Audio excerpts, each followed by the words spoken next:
అందరికీ నమస్కారం అండి. భారతదేశంలో జరుపుకునే ప్రముఖమైన పండుగలలో సంక్రాంతి పండుగ ఒకటి. 2025 సంవత్సరము జనవరి 14వ తారీఖున సంక్రాంతి పండుగ వచ్చింది. సంక్రాంతి పండుగ ముందు రోజుని భోగి జరుపుకుంటారు. అలాగే సంక్రాంతి పండుగ తర్వాత రోజు కనుమ జరుపుకుంటారు.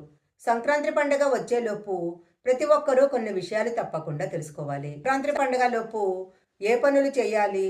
ఏ నియమాలు పాటించాలి?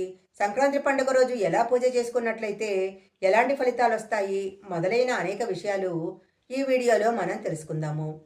ముందుగా ఒక చిన్న రిక్వెస్ట్ అండి. మీరు గనక మొదటిసారి మా ఛానల్ చూస్తున్నట్టయితే వెంటనే సబ్స్క్రైబ్ చేసుకోండి. పక్కనే ఉన్న బెల్ ఐకాన్ని యాక్టివేషన్ చేసుకుంటే మేము పెట్టే వీడియోలన్నీ కూడా మీకు ముందుగానే నోటిఫికేషన్గా వస్తాయి.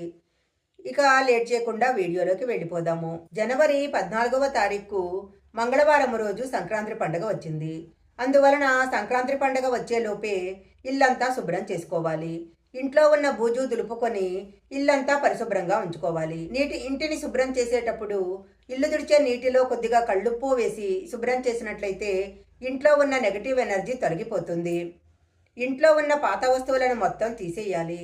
ఇంట్లో పాత వస్తువులు ఎక్కువగా ఉండటం వల్ల ఇంట్లో ఎక్కువగా నెగటివ్ ఎనర్జీ ప్రవేశిస్తుంది. దాంతో ఇంట్లో ఎప్పుడూ సమస్యలు ఏర్పడతాయి. ఇంట్లో పాతబడిపోయిన న్యూస్ పేపర్లు అస్సలు ఉండకూడదు. ఈ పాత న్యూస్ పేపర్లు ఎక్కడ ఉంటే అక్కడ నెగటివ్ ఎనర్జీ ఎక్కువగా ఉంటుంది. అందువలన ఇంట్లో ఉన్న పాత పేపర్లన్నీ కూడా సంక్రాంతి పండగ వచ్చేలోపు తీసేయాలి. ఆగిపోయిన గడియారాలు, పగిలిపోయిన అద్దాలు, విరిగిపోయిన కుర్చీలు, చిరిగిపోయిన పాత బట్టలు, తుప్పుబట్టిన ఇనప సామాన్లు, కాడలుడిపోయిన సామాన్లు, ఇలా ఇంట్లో ఏవైనా సరే పాత ఉన్నట్లయితే సంక్రాంతి పండగ వచ్చేలోపే తీసేయాలి. సంక్రాంతి పండగలోపు మంచం పైన ఉన్న బెడ్షీట్లు, డోర్ కర్టెన్స్, అలాగే దిండు గలేబులను కూడా ఉతికేసేయాలి.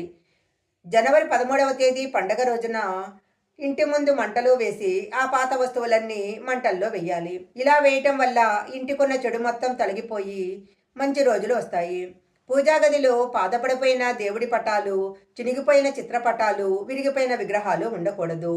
ఇలాంటి పటాలన్నీ తీసేసి ఏదైనా గుడి దగ్గర కానీ ప్రవహించే నీటిలో కానీ వెయ్యాలి. సంక్రాంతి పండగ అంటేనే హరిదాసులు తిరుగుతూ ఉంటారు. హరిదాసులను విష్ణు రూపంగా భావిస్తారు. హరిదాసుల తలపైన ఉండే పాత్రకు చాలా దైవశక్తి ఉంటుంది. దీన్నే అక్షయ పాత్ర అంటారు. ఈ పండగ రోజుల్లో హరిదాసులు కనుక ఇంటికి వచ్చినట్లయితే తప్పకుండా అక్షయ పాత్రలో బియ్యం పొయ్యాలి. ఇంటికి వచ్చిన హరిదాసులు ఖాళీ చేతులతో వెళితే ఇంటికి మంచిది కాదు. భోగి పండగ రోజు ప్రతి ఒక్కరూ తలస్నానం తప్పకుండా చేయాలి. భోగి రోజున తలస్నానం చేయకపోతే అది దురదృష్టంగా చెప్పబడుతుంది. తలస్నానం చేసేటప్పుడు తలపైన కొద్దిగా రేగిపళ్ళు పెట్టుకొని స్నానం చేస్తే చాలా మంచిది. అలాగే స్నానం చేసేటప్పుడు నీటిలో కొంచెం నువ్వులు వేసుకొని తలస్నానం చేస్తే ఆయుష్ పెరుగుతుంది. ఆయురారోగ్యాలతో జీవిస్తారు. ఇంట్లో గనక చిన్నపిల్లలు ఉన్నట్లయితే భోగి పండగ రోజు సాయంత్ర సమయంలో చిన్నారుల తలపైన భోగి పళ్ళను పోయాలి. ఈ రేగిపళ్లను చిన్నారుల తలపైన పోసినట్లయితే వారి మీద ఉన్న నరదృష్టి అంతా తొలగిపోతుంది. 12 లోపు ఉన్న చిన్నపిల్లల తలపైన భోగి పండు పొయ్యాలి. ముఖ్యంగా ఈ భోగి పండగ రోజు తప్పనిసరిగా నువ్వులు తినాలి.